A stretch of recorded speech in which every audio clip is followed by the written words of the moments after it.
안녕하십니까. 오늘은 슈만과 클라라 영화 2편 스프링 심포니에 관해서 말씀드리겠습니다. 우리나라에서는 트로이 메라이로 번역이 되어서 개봉하진 않고 비디오만 나왔습니다.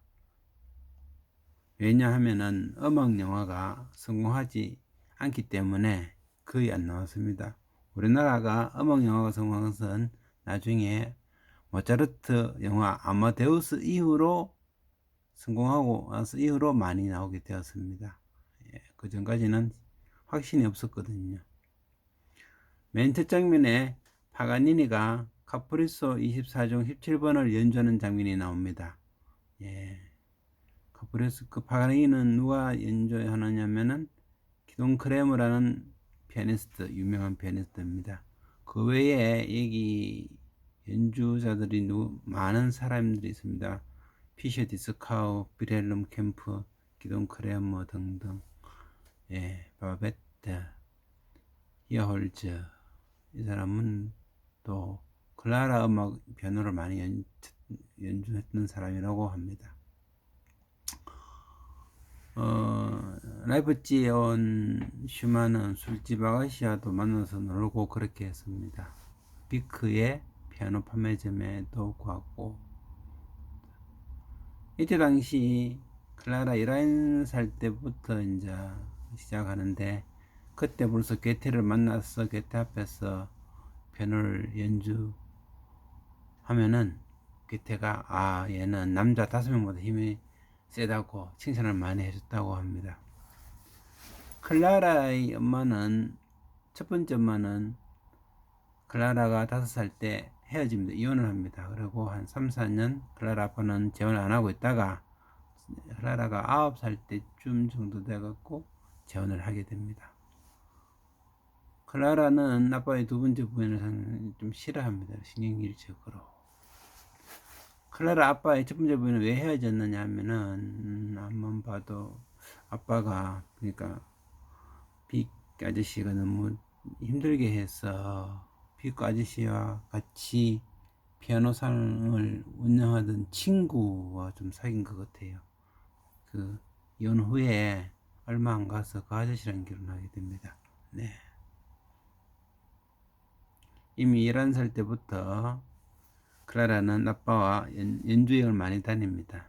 유럽, 파리도 가고, 전 유럽을 거의 다 돌아다닙니다. 슈만은 피아노 연습을 많이 하고, 피아노도 배우고 있습니다. 11살 때부터 서유럽 연주여행을 아빠랑 같이 다녔습니다. 가는 곳마다 센세이션을 일으키고 성공을 많이 했다고 볼 수 있습니다. 한 2, 3년 정도 돌아다녔기 때문에. 그때 연주 여행 당시 파리에서 발린의 대가인 니콜로 파가니를 만나서 그와 협연하기도 했답니다. 그때 파가니의 칸타빌레 작품 번호 17번을 연주합니다. 그때 파리에서 쇼팽도 만나게 됩니다. 그래서 그녀 연주를 듣고 저희 친구인 프란츠 리스트에게 클라라 비크에 극찬하는 편지를 보내기도 했다고 합니다. 한편 슈만은 피아노 연습하다가 손가락을 약간 다칩니다. 손가락에 힘이 강하게 하기 위해서 이렇게 줄을 달아서 매고, 가운데 좀 까맣지만은 모래 주머니도 달아서 연습합니다. 다른 얘기지만 영화 마담 프로스트의 비밀 조언이라는 영화가 있는데, 거기에 보면은 이렇게 손가락 근육을 단련하기 위한 장치 이런 게 있습니다. 그러니까 수많은 그걸 쓰다가 약지를 잃었다라는 그런 이야기가 있는데, 사람들 생각이 왜 줄 달았다 연습했다고 생각하는 사람도 있고, 이렇게 기기를 써서 손가락을 단련했다고 생각하는 사람도 있습니다. 한 가지가 정한 건 아니고 말입니다. 클라라는 베토벤 피아노 협주곡 1번도 연주하고 있습니다. 슈만은 작품 2번 바비용 나비를 작품을 발표해서 약간 인기를 얻고 있었습니다. 좋은 반응을 했습니다. 파피용은 그 카니발 작품 번호 9번에 그러니까 작품 번호 9번 중에서 또 안에 세부적으로 9번에 또 나비라는 게 있습니다. 예. 근데 그 내용은 작품 번호 2번에 파피용하고는 좀 다릅니다. 슈만은 그 프레드리 피크의 제자로 있을 때 제자로 공부로 온 어네스틴 폰 브리켄이란 아가씨와 사랑하게 됩니다. 그러니까 클라라 슈만을 사랑하기 이전 1834년에 그 비크의 문화생으로 들어온 아가씨 에르네스티네 폰 브리켄, 클라라보다 3살 정도 연상입니다. 나이가 많습니다. 그래서 뭐 사랑하게 돼서 약혼을 하려는데 결국은 그 아가씨가 그 브리켄 백작의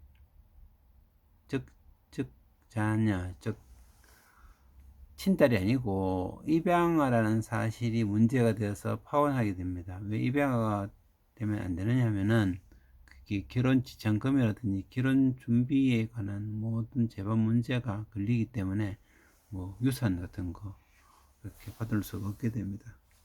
그렇지만은 사랑했던 그 LNST 그 집이 이제 보헤미아 지방의 아이시라는 곳이라고 합니다. 그래서 우리는 잘 모르지만은 아이시라는 음표를 뭐 치환을 할 수 있답니다. 뭐 S는 E 플랫, H는 B 음대고 이래갖고 뭐 음악을 만들어주고 악보에는 S가 없으니까 예. 그다음에 슈만은 자기도 글자를 자음을 좀 M 이런 건 빼버리고 그 조합해서 음악을 만들었습니다. 그래서 그 9번 카니발을 9번에서 10번 아까 그 파피용 9번 뒤에 10번이 SCHA라고 해서 춤추는 문자라고 해서 그런 곡이 있습니다. 즉 그 파워는 했지만은 그 전에 이미 그 곡을 많이 바쳤기 때문에 곡들이 다 남아 있습니다. 그리고 또 한편으로는 그 전에 어네스틴 아버지에게 바치는 곡도 있었습니다. 슈만의 교향적 연습곡 작품 번호 13번 중에서 1, 2, 3번이 그 곡이라고 합니다. 에튜드 심포니크 OP 13번이죠. 예. 그래서 약혼했다가 파혼하게 됩니다. 이후 클라라의 16번째 생일 잔치 때 멘델시전도 참석하고 기념으로 무언가를 연주해 줍니다. 슈만은 클라라와 키스를 생일 선물로 주게 됩니다. 아빠가 클라라 생일 때 손님을 부르는데 전부 다 남자들만 부른대요. 클라라 같은 경우는 생일날에도 자기가 스스로 손님을 초대할 수 없을 그 정도였습니다. 그래서 클라라는 또 봉사활동을 많이 했습니다. 복님, 장님들을 위해서 봉사연주도 하고. 아빠 비크가 슈만과 클라라가 약간 연애하는 거를 눈치채고 자꾸 멀리 내보냅니다. 드레스덴으로 보내고 뭐 베를린으로 보내고 자꾸 못 있도록 자꾸 멀어지면 감정도 멀어질까봐. 그래서 또 슈만은 작품 번호 11번 피아노 소나타 올림바 단조 2악장을 클라라에게 바치는 사랑의 노래로 만들었습니다. 결국 클라라하고 아빠 비크가 자꾸 싸우는데 아빠 생각은 클라라 너는 여자 베토벤 이상이 될 수 있다. 왜 그러느냐. 그리고 슈만이라는 사람은 불구가 됐지 않느냐 벌써. 불구의 피아노 연주자가 뭘 할 수 있느냐. 그리고 슈만은 너 장애물밖에 안 된다. 이런 식으로 자꾸 이야기했습니다. 한편은 슈만은 그 음악 잡지 계속 발간하고, 그리고 클라라는 아버지의 반대에도 슈만 곡을 계속 연주합니다. 틈틈이. 아까 말한 작품 13번 그래서 에튜드 6번 이런 거 계속 연주하고 행사 때 연주합니다. 여기서 잠시 그 비크 아저씨가 연주할 때 불만 중에 하나가 초대권입니다. 왜냐하면 관중의 반이 초대권을 갖고 오는 거예요. 관중의 반이. 그게 뭐 도대체 돈이 남지 않습니다. 그렇지만 초대권도 많이 남발하는 이유가 이게 뭐 세금적인 혜택이 있기 때문에 관중의 반의 초대권을 가진 사람들이라 하더라도 초대권을 많이 남발한다고 합니다. 요새 우리 그 공연도 많이 좋아졌지만은 사실 몇 년 전만 하더라도 뭐 초대권 없이 공연 가는 건 바보라고 할 정도로 사실 우리나라도 이 초대권이 남발되던 시절이 있었거든요. 요새는 많이 좋아졌습니다. 요새는 거의 뭐 표가 올라도 공연 수준이 높기 때문에 거의 다 사서 가는 시대가 됐습니다. 그 다음에 조명으로서 양초가 있는데 이 조명으로 양초 값이 상당히 많이 들어갑니다. 연주자들한테. 그게 상당히 그 시절에 문제가 됐습니다. 좀 이따가 곧 가스등이 나오긴 하지만은 그거 있기 전에는 또 분위기 띄우기요. 가스등 없는 극장 이런 데는 양초 때문에 사실 연주자들이 힘이 상당히 많이 들었습니다.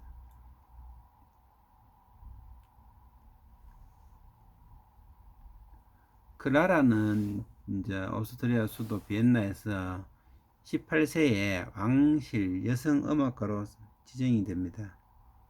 그저 비엔나에서 봤을 때는 이제 독일 쪽에 외국인이고 자기들은 구교도인데 신교도인 클라라를 저렇게 대접하니까 좀 웅성거렸죠. 약간 그래도 됐습니다.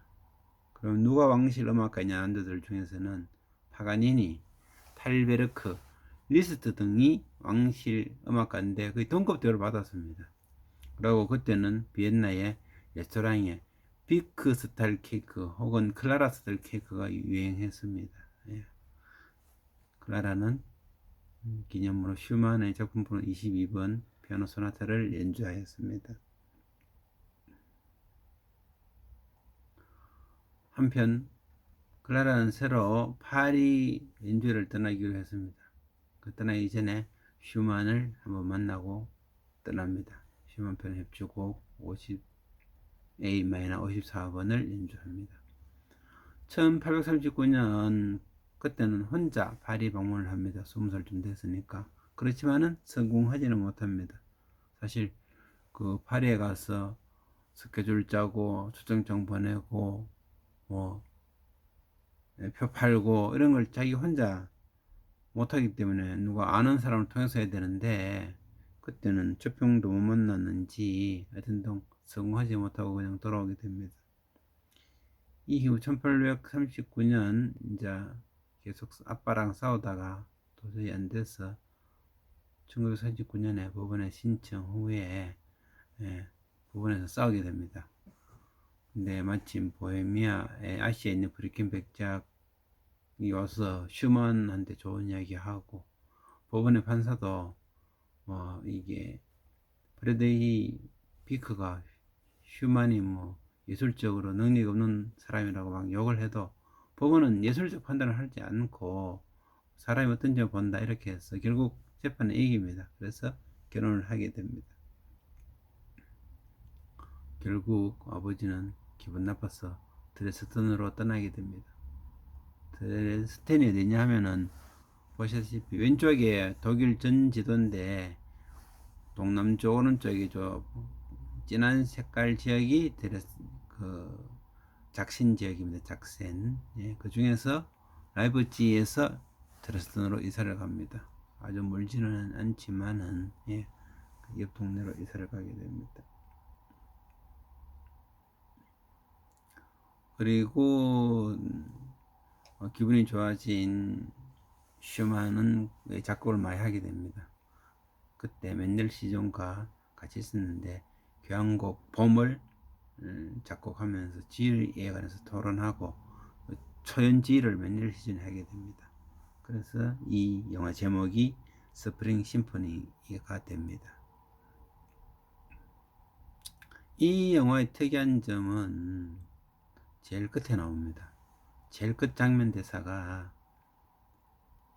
클라라가 아빠가 내 그랜드 편을 보내셨어요 하고 슈먼한테 얘기하면은 슈먼의 마지막 말이 두 대를 들여놓기에 집이 너무 작거나 벽이 얇은 게 아닌가 모르겠네. 클라라가 예? 하면서 뭐라고 하면서 끝이 납니다. 사실 클라라와 슈만이 같은 집에 살면서부터 클라라는 피아노를 거의 못 칩니다. 왜냐? 슈만이 연주를 못하기 때문에 계속 작곡을 해야 되는데 슈만은 좀 나중에는 그 이명도 들리고 이렇다시피 예민해서 슈만이 피아노를 갖고 연습하면서 작곡할 때 클라라는 절대 소리를 낼 수가 없었습니다. 거의 그렇다고 해서 연습 안 한 건 아니겠지만은 슈만이 작곡할 때 피아노를 독점하기 때문에 사실 클라라가 집에 두 대가 있어 갖고 슈만 한 대, 클라라 한 대 해야 되는데 예, 상당히 문제가 많습니다. 그래서 결혼 후에 클라라가 사실 연주하면서 돈을 벌기도 하는데 제대로 연습을 못했습니다.